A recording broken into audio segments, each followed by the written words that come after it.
कहानी है रामपुर गांव की, जहां के मर्द महिलाओं को हमेशा नीचा दिखाने की कोशिश में रहते। अरे अभी तक खाना नहीं आया क्या? मुझे एक और शादी करने की जरूरत है। नहीं जी नहीं, ऐसा मत करना, वरना मैं कहाँ जाऊंगी। खाना लेकर मैं अभी आई जी। गांव की पंचायत में भी फैसले हमेशा औरतों के खिलाफ ही रहते।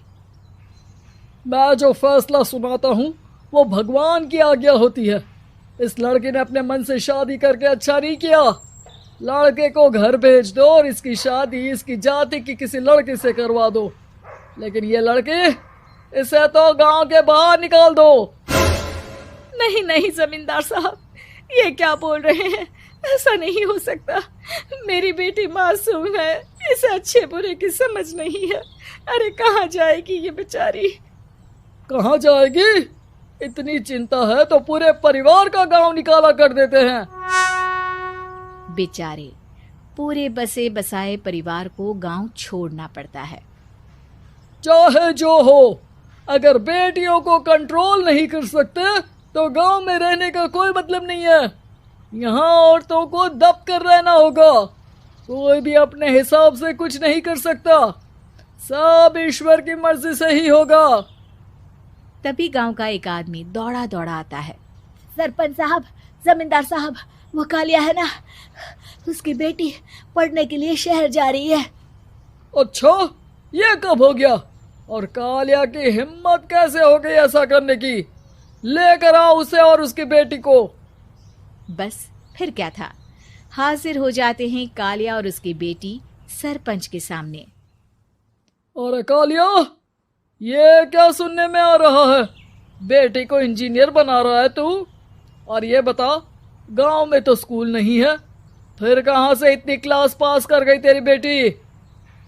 राधा, जो कि कालिया की बेटी है, उसे लगता है कि सरपंच उसकी तारीफ कर रहे हैं। सरपंच जी, मैंने ऑनलाइन पढ़ाई की है, डिस्टेंस लर्निंग से। सभी में मैंने अच्छे नंबर पाए हैं, जिसे देखते हुए शहर की इंजीनियरिंग कॉलेज में मुझे स्कॉलरशिप मिली है। वाह जी वाह, क्या होती है ये? पहले तो ये बताओ, फिर आगे की बात करते हैं। पूरा गांव राधा की बात सुन रहा था और राधा बोलती जा रही थी।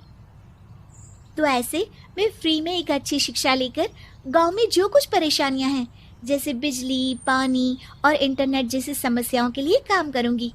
मैं गांव को शहर से जोड़ने के लिए पुल का निर्माण करवाने का प्रस्ताव रखूंगी। मुझे पूरी उम्मीद है कि जल्द ही हमारा गांव भी तरक्की की राह पर चल पड़ेगा।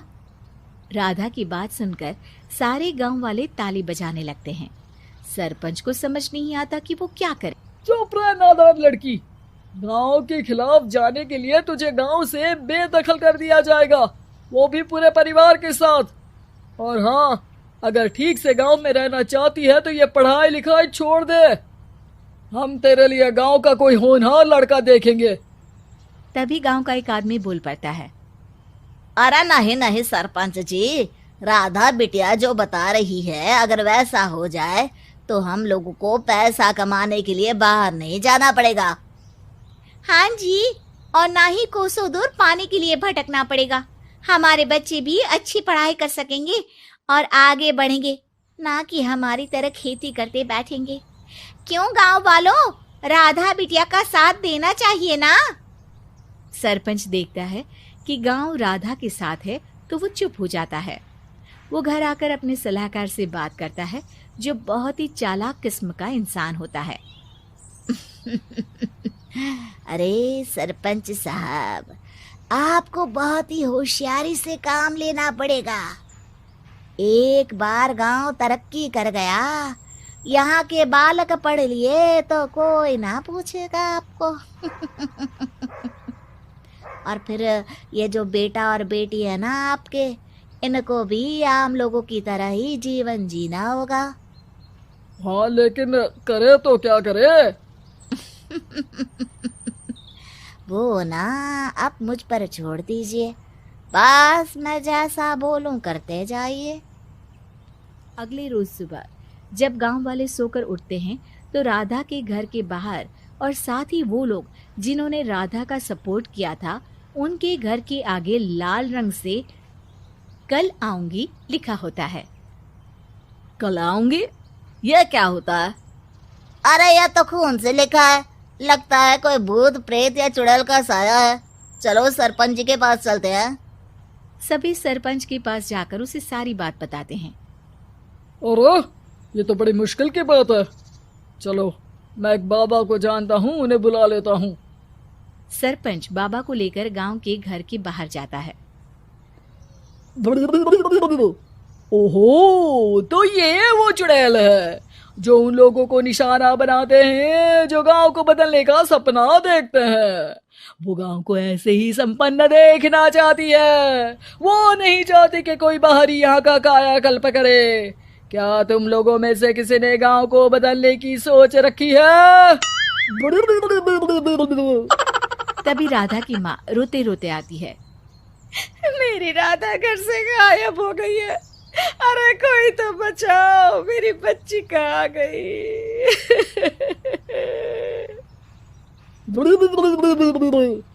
ले गई वो चुड़ैल, तेरी बच्ची को ले गई। अब वो उसे श्रापित करके छोड़ेगी, उस पर चुड़ैल का साया हो जाएगा। तभी बुरी सी हालत में राधा भी वहां आ जाती है। उसके बाल चुड़ैल की तरह फैले होते हैं और कपड़ों में खून लगा होता है। सभी राधा को देखकर डर जाते हैं। माँ, पता नहीं मुझे कौन उठा कर ले गया था। अरे दूर दूर हो जा चुड़ैल, अब हम लोग इस गांव में नहीं रुकेंगे। अरे कैसे बातें कर रहे हैं आप? कल तो आप मेरे भरोसे गांव का हुलिया बदलने, अपने बच्चों को पढ़ाने और तरक्की उन्नति की बात कर रहे थे, तो आज क्या हो गया आपको? ये फिर तुम लोगों को बहकाएगी। ये चुड़ैल गांव में आ चुकी है, ऐसे ही ये तुम्हारे घर के बच्चों को भी ले जाएगी। गांव वाले राधा को गांव से बाहर निकाल देते हैं। उसके माँ बाप रोते रहते हैं, लेकिन गांव वाले नहीं मानते। मैं भी अपनी बहन के साथ गांव के बाहर रहूंगा, लेकिन वो पढ़ाई नहीं छोड़ेगी। वहीं सरपंच के घर पर सलाहकार कहता है। देखा, सांप भी मर गया और लाठी भी नहीं टूटी। लेकिन अगले ही दिन सरपंच के घर के बाहर भी वही शब्द लिखे होते हैं। और फिर सरपंच की बीवी कहती है, हमारी बेटी को किसी ने अगवा कर लिया है। तभी राधा का भाई वहां आ जाता है। अरे गांव वालों, मैंने सरपंच जी की बेटी को देखा था। वो चुड़ैल उसे उठाकर ले जा रही थी। अरे क्या मजाक कर रहे हो? नहीं नहीं सरपंच जी, आप नहीं जानते। वो चुड़ैल अब आपकी बेटी में आ जाएगी, जैसे राधा के अंदर आ गई थी। तभी सरपंच की बेटी वैसी ही हालत में वहां आती है जैसे राधा आई थी। पापा, पता नहीं कैसे मैं गायब हो गई थी। चुड़ैल, इसके अंदर भी चुड़ैल का साया है, मारो इसे। अरे नहीं नहीं, इसे भी राधा के पास गांव के बाहर ही भेज दो। अरे चुप रहो, मेरी बेटी कहीं नहीं जाएगी और चुड़ैल बुड़ैल कुछ नहीं होता है। अरे कैसे बात कर रहे हो सरपंच जी?